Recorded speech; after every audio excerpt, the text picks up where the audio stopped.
Hello everyone.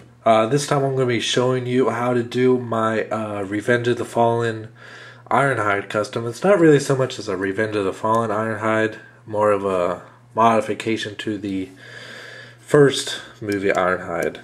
But you are going to need a Revenge of the Fallen Ironhide, temporarily at least. So what I basically, you can see right away that basically what I did, the most obvious thing was just to replace, they're stuck together, replace these two guns with the ones from Revenge of the Fallen, which are black and matches the black arms and the rest of the black body, which matches real nicely.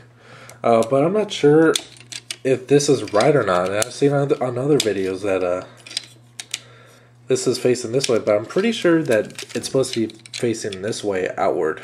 I'm not sure if there's something I can do to change that, but yeah, I'm thinking that these were assembled backwards. But oh well. But another thing I did differently is I swapped, let's just zoom in, swapped the head of the Ironhides with this more accurate one here. And that was a little bit tricky. And what I basically had to do was, first I took off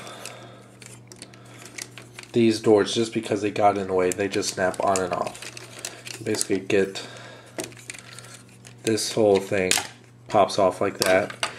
Just want to get those out of the way because you're going to need a lot of clearance here. There's a little screw inside there, so you're going to be needing a little ass screwdriver just like this. Take that screw out and basically just there's not a real easy way to do this, but pull these two parts away from each other, and there's a slider in there that this whole assembly rests inside of. You're going to need to slide this out. It's a little tricky because it feels like you're going to break these two halves apart.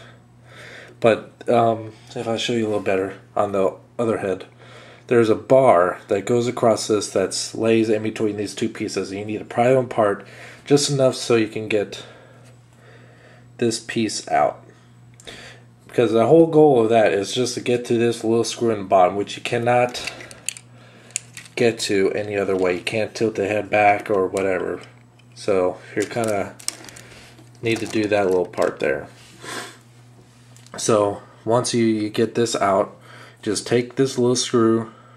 Unless you just swap this part out with the Ironhide that you have, but then this whole part, but it wouldn't match because this is from this gray piece is just from the Revenge of the Fallen Ironhide.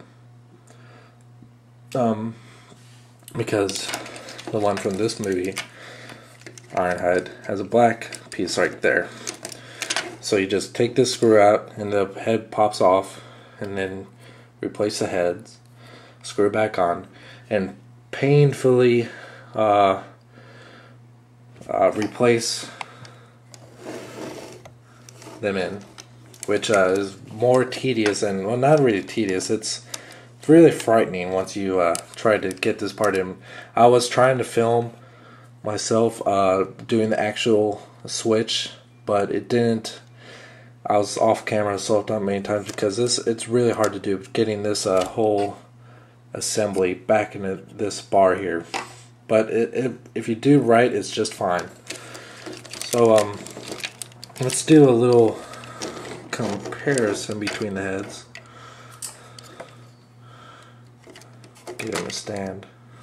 You can see this one's real flat looking. It just, especially in the eyes, it just doesn't look too interesting.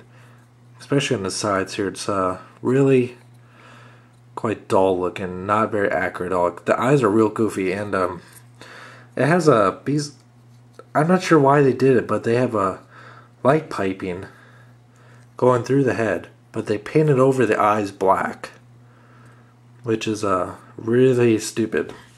But now with this Revenge of the Fallen Ironhide, get a much more accurate looking head, and it's very more dynamic looking, and the eyes are painted blue. You can see that one of the eyes is a little bit more deformed than the other because I'm guessing it's supposed to show like scarring done on the face. But yeah, I really like this head a lot better. It's more accurate. So, if you really like the head design and the weapons off your Revenge of the Fallen Ironhide, but don't like the rest of the figure as a whole because of the inaccurate colors, and really, I think this is a really great and easy way to kind of give you the feeling of having a brand new figure, because I love this little modification that I did. It really adds to the figure, and really I like it. It almost feels like having a new figure, especially with these huge guns, which is pretty cool. Alright, hope this helps someone, and I recommend that you're doing it. Alright, until next time, thank you for watching.